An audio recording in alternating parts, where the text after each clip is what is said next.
This is April reporting for Progtology 101, and I am meeting with CJ from Dialysis Murder. Okay, so tonight we are at the Crowfoot Ballroom in Pontiac. Are you excited? Very excited. You know, Detroit is a big, special place for us, especially this venue. So I'm excited to play here. We have some good friends in Detroit that always come out. The fans here are crazy, and I just hope no one gets seriously hurt again tonight. Again? As our usual shows do happen in Detroit. Oh, someone got hurt at your last show? Every time we play in Detroit. Yeah. That means you're doing a good job. I know. I just feel for the people that get fucked up. Like, you know, it's kind of cool to see it happen on stage and shit, 'cause I'm like a different beast. But then when I walk off stage and then my personality goes back to the real me, then I'm like, fuck, I hope that dude's alright. Like, The human you. Yeah. Not the rock god you. Yeah, well, that's it. I split my on stage persona and my real life persona, just so they're separated. They're two different beasts. Mm-hmm. Yeah. Have you? So I'm sure you don't go in the mosh pit anymore. It shows No, I'm 31. Like back in the day when I was young. That's still young. Yeah, it is. But like, you know, when I was a teenager in the early 20s, like I did the whole crew, the mosh crew thing. We had some Thai friends, Western Sydney, like bad areas. So you know, I've done that. I see what it's like. Yeah, I know what it is, and I'm too old for that shit now. You know what I mean? Yeah, you're still young. I'm still young, but I'm too old for the fucking mosh and stuff. Oh heck yeah, you would get injured. I mosh on stage by myself, so I can't hurt anyone else. If I hurt someone, it's usually me fucking punching my guitarist or something in the face by accident. So. Well, that's good. I'm sure he enjoys being punched in the face. No. It's happened before, but it's you know, I lose my mind on stage. Well, that means you're rocking out pretty good too. Yeah, pretty just much. Losing yourself, right? Yeah. Yeah, they're already out there crowd surfing and all that other stuff. It kills me that fans do that, like on concrete. I'm like, are you crazy? Yeah. But I mean, they're feeling it, so whatever. That's it. It's you know, that's the beauty of music. Different styles of music would make you change, like whatever. Like I listen to a lot of chill stuff, a lot of hip hop, a lot of rap, a lot of dance, a lot of heavy music as well. So it's like there's a style of music out there for every emotion. Yep. That's cool that you're pretty diverse in what you listen to. Who's your favorite hip hop artist? Biggie. I got a big Biggie tattoo on my leg. Okay. I like Park. Immortal Technique from New York. He's originally from Peru. And I'm just getting this guy from Indiana at the moment. His name's Freddie Gibbs. He's like the king of the underground, they call him. Okay. So he's fucking rad. So I listen to a lot of that stuff. And like Most Def. And yeah, quite a lot of other stuff as well. Okay. That's Eminem as well. I'm in Detroit. Of course. So, you know, when Eminem first came on the scene, I was like a teenager in high school. And like, it's fucking, I thought he was black for like 2 years. I think he is on the inside. Oh, dude, he's so good. But like, you know, when Slim Shady first came out, and I was listening to him, like, yeah, this guy's fucking sick. And then I saw a video clip. I'm like, hang on, he's Caucasian. He's like, Caucasian. He's so Caucasian. He's got blonde hair, everything. You know what I mean? I don't think you can get much whiter. Yeah, there's like, you know, there's certain things that white guys, you know, can't do as good as African Americans. There's a few things, especially sports and dancing, singing, and dancing. Yeah, that's it. Like, you know, when people ask me to like, come and dance, like my girlfriend or whatever, I'm like, dude, I'm fucking 6'3" and white. I can't do this shit. You do the Beavis dance? Yeah, I do the white man dance, and it's fucking shit, man. I wish I had like that 1/10% of like what African American dudes can dance. They're just like born gifted, you know what I mean? You see, like, if you watch YouTube, you see little kids. It's like they're 6 months old. They're like walking and like doing sweet dance moves. I'm like, what? I can barely like snap. Yeah, like baby that can't talk dances better than me. You know what I mean? It's retarded. You should just practice your dance moves and get up there and break out some sweet dance moves.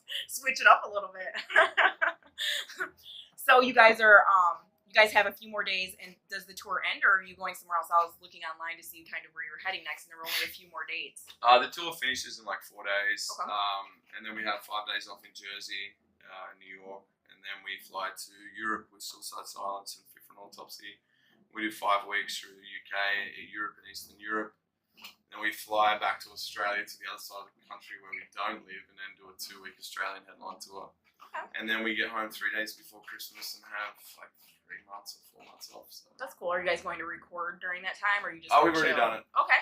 We've recorded in between this tour and the last tour. Okay. In New York. So yeah, we'll release an album early next year sometime, and then once people have digested it and listened to it for a little while, then we'll come back out to the world and play for everybody. Right, you have to do another tour to promote your Yeah, album. we just need some time off, man. Like, we've been touring the world for like 2.5 years. Yeah.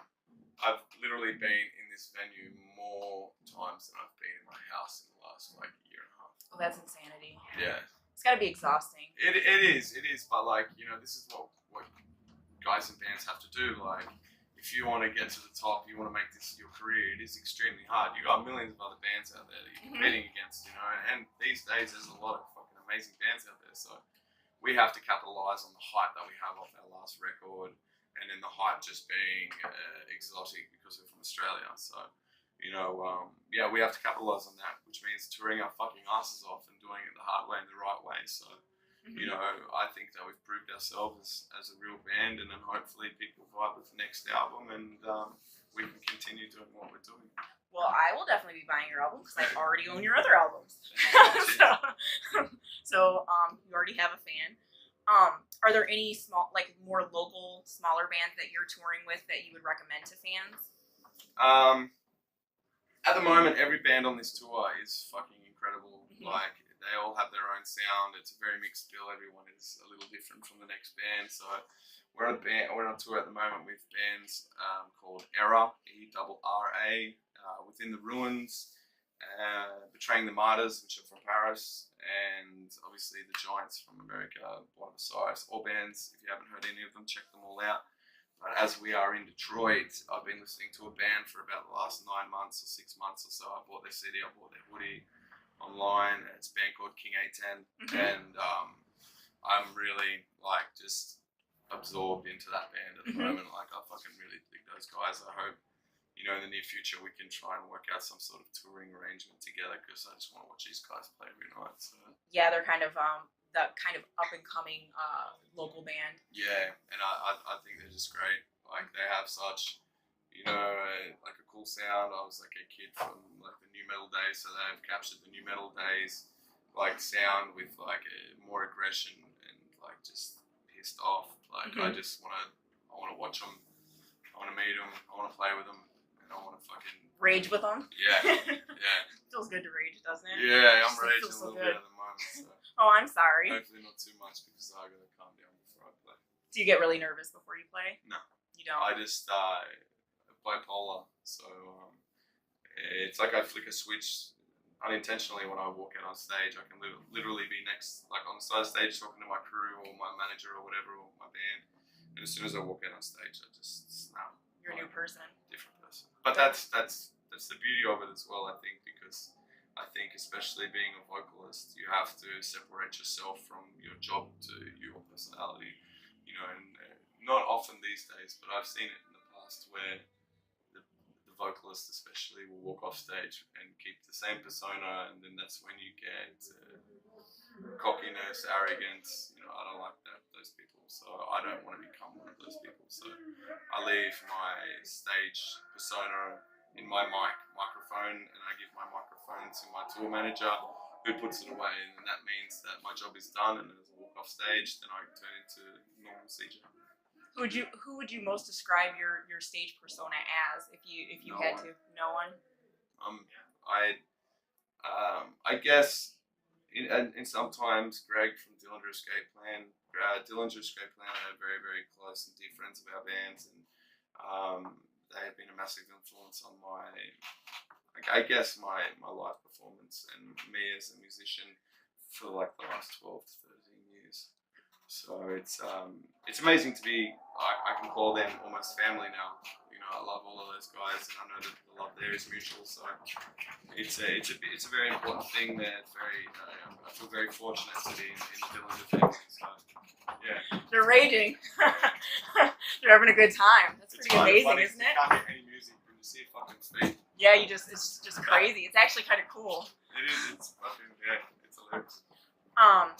So I'm gonna let you go relax though, because I can see you're kind of getting a little bit antsy. No, it's good. Are you okay? Are you okay? You're fine. Oh, okay. I just want to make sure that you're not like need to get in like your zone before you kind of go off stage. No, I have plenty of time. Okay. What time's your guys' set tonight? 9:05. Okay. We got plenty of time. I'm gonna go back to the bus, play some Xbox, chill out for a bit, get changed, and start warming up. So yeah. So are you a big gamer?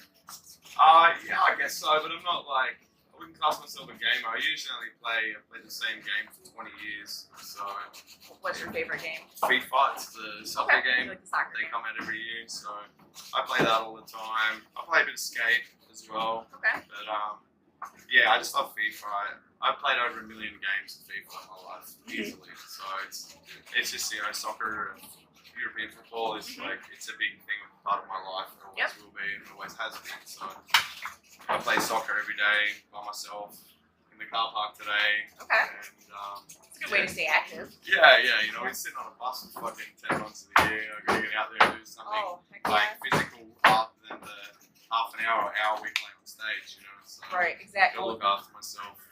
Oh, heck yeah. I mean, touring, it's difficult to eat healthy and all that Especially in other stuff. America. American food is the shittest food on the planet. Heck yes, it is. I hate American food. It sucks. It's like the biggest thing. It's the only thing I really hate about America is the food. So fattening and salty. Yeah, And it's like all this shit in it that you don't need to have in food, and all this cornstarch and corn syrup and all this other shit. I'm like, man, like, government has to do something. You know what I mean? Like, just, you know, if you just change the way people eat and you give them proper food, it'll make a massive difference in everything. People will live longer and happier, and, you know what I mean? Exactly. Yeah, in Michigan, they actually, I think about 6 months ago, they passed a bill. It took away urban farms, so you can no longer have like chickens or small farm animals if you have houses so close to you. So people can't even have fresh eggs and all the other stuff. Like they want you to buy the processed stuff. It's terrible. Yeah, I try to stay away from that stuff too. But I mean, can you cook on the bus or is it just... Yeah, we cook on the bus. We spend a bit too much money on food. We go to like decent restaurants and cafes and stuff like that a lot as well. Just because where we come from, like food is food. You know, it's like there's nothing done to it. It's Australian food standards are extremely high. So it's, you know, we're living off amazing food all the time. And in Europe, the food standards are quite high as well. And you come to America and you have the choice between pizzas and hamburgers, and it's fucked. Yeah. I think the government should spend like $2 billion and make sure there is a Whole Foods, like 5 Whole Foods in every major city. Like Whole Foods is the best food in America. Yeah, I agree. It's incredible. It's a little bit more pricey, but it's worth the money. You know what I mean? Well, if they made it more readily available, it wouldn't be as expensive. Yeah. It's that it is kind of, it's almost like a commodity, right? Because you have to travel for it, and so people flock there. If it was more readily available, healthier stuff, people would eat it.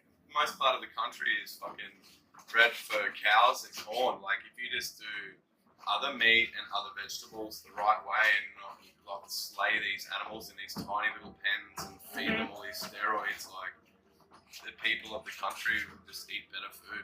I know. Well, I think it's also where a lot of like the diseases that you just hear so much about, and like you look at little girls and they're developing at like 7 years old, they look like teenagers. It's like they're babies. Yeah, it's all the It has to be fucking the hormones. hormones and all of these fucking steroids that they're putting in food. Exactly. And the things that try and, you know, preservatives to make food last longer.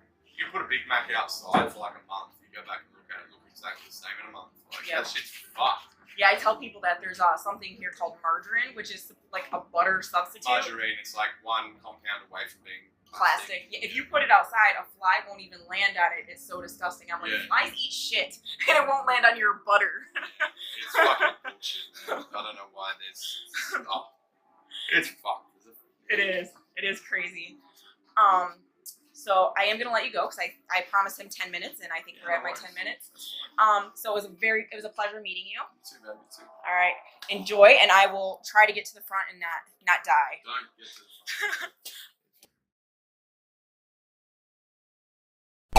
the front.